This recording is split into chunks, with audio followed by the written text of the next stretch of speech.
Tamil cinema இண்டஸ்ட்ரியில ஒரு நல்ல நடிகையா வரணும். முட்டுக்கட்டையா இருக்கிறது என்னோட ஃபேமிலி. கடந்த ஒரு 9 வருஷமா சினிமால நிறைய வாய்ப்புகளை தேடி தேடி அலைஞ்சிருக்கேன். பட் நான் நிறைய இடங்கள்ல நிராகரிக்கப்பட்டிருக்கேன், ரிஜெக்ஷன் ஆயிருக்கு. ரீசன், இங்க சினிமால வந்து பாத்தீங்கன்னா அழகுதான் ஃபர்ஸ்ட் இம்பார்ட்டன்ஸ் கொடுப்பாங்க. அப்போ நான் எங்க லாக் ஆகிறேன், பணம் இல்ல. அந்த பாயிண்ட்ல என்னோட மனசு ரொம்ப டிப்ரெஷனுக்கு ஆளாக்கப்பட்டது. இவ்வளோ ஸ்ட்ராங்கா இருக்கிற நானே டிப்ரெஷனுக்கு போயிட்டேன். அப்போ உங்களோட மனநிலைமையை நீங்க எல்லாரும் யோசிச்சு பாத்துக்கோங்க, உங்களுக்கு எவ்வளவு வேணும் அப்படின்னு. எனக்கு ரெண்டு கோல் இருக்கு. ஒன்னு வந்து தமிழ் சினிமா இண்டஸ்ட்ரியில ஒரு நல்ல நடிகையா வரணும், மக்கள் மத்தியில நல்ல பேர் வாங்கணும், மக்களை எப்பவுமே சிரிக்க வச்சுக்கிட்டே இருக்கணும். ரெண்டாவது, நான் சம்பாதிக்கக்கூடிய பணம் இருக்குல்ல, அந்த பணத்தை சேவ் பண்ணி ஸ்ட்ரீட்ல இருக்கிற வாயிலா ஜீவன்களுக்கு ஒரு அழகான வீடு கட்டி அவங்களுக்கு 3 வேளை சாப்பாடு போட்டு தேவையான அளவுக்கு தண்ணி கொடுத்து அவங்களை நிம்மதியா தூங்க வைக்கணும். இதுதான் ரெண்டு ஆசை தான். ஆனா இந்த 2 ஆசைக்கு வந்து முட்டுக்கட்டையா இருக்கிறது என்னோட ஃபேமிலி. ஏன்னா எப்பவுமே எல்லா வீட்லயுமே நான் தான் டாக்டர் ஆக முடியல, என் பிள்ளை ஆகணும் அப்படின்னு எப்பவுமே திணிச்சுக்கிட்டே இருக்காங்கல்ல. அதே மாதிரிதான் எங்க வீட்லயும் அவங்க டாக்டரா இருக்காங்க, அவங்க இன்ஜினியரிங்கா இருக்காங்க, நீ சினிமான்னு சுத்திட்டு இருக்கியே, பொறுக்கியமா இருக்கி, இப்படி எப்பவுமே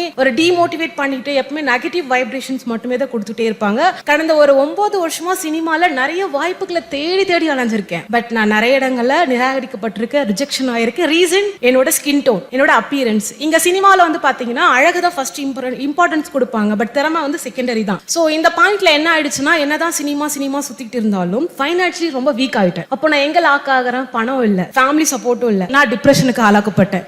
காரணம், எனக்கு என்னோட ஃபேமிலியில பெருசா சப்போர்ட் கிடையாது. நான் இருக்குமா உனக்கு அப்படின்னு சொல்றதுக்கு ஒரு பர்சன்ஸ் இல்ல. அந்த பாயிண்ட்ல என்னோட மனசு ரொம்ப டிப்ரெஷனுக்கு ஆளாக்கப்பட்டது. இப்ப மனிதர்கள் அப்படின்னால நிறைய கவலைகள், கஷ்டங்கள், துன்பம் இதுல தான் போறாங்க. அந்த மாதிரி நானும் மாட்டிக்கிட்டேன். இவ்வளோ ஸ்ட்ராங்கா இருக்கிற நானே டிப்ரெஷனுக்கு போயிட்டேன். அப்போ உங்களோட மனநிலைமையை நீங்க எல்லாரும் யோசிச்சு பாத்துக்கோங்க, உங்களுக்கு எவ்வளவு வேணும் அப்படின்னு. இப்ப இந்த சூழ்நிலையில எனக்கு கரெக்டான டிசிஷன் எடுக்க முடியல. அப்ப என்னோட தம்பி தர்மதுரை என்ன சொன்னாங்கன்னா, எனக்காக 5 நாள் வாக்கான்னு சொல்லல, உனக்காக 5 நாள் வாக்கா, உன்னை பத்தி நீ புரிஞ்சுக்கோ. இந்த உலகத்துல என்னை பத்தி நிறைய பேருக்கு தெரியணும், மக்களுக்கு என்ன தெரியும் தான் ஆசைப்பட்டேனே தவிர என்னை பத்தி நான் புரிஞ்சுக்கணும்னு ஒரு நாளும் ஆசைப்படல. இங்க வந்ததுக்கு அப்புறம் வேதாத்ரி மகரிஷி ஐயாவோட கருத்து என்னவா இருக்குன்னா, மக்களுக்கு நீங்க யாருன்னு காட்டுறதை விட நீங்க யாருன்னு உங்களை புரிஞ்சுக்கிறது தான் மிகப்பெரிய சாதனைன்னு சொன்னதே எனக்கு ஒரு பிளஸ் பாயிண்டா இருந்தது.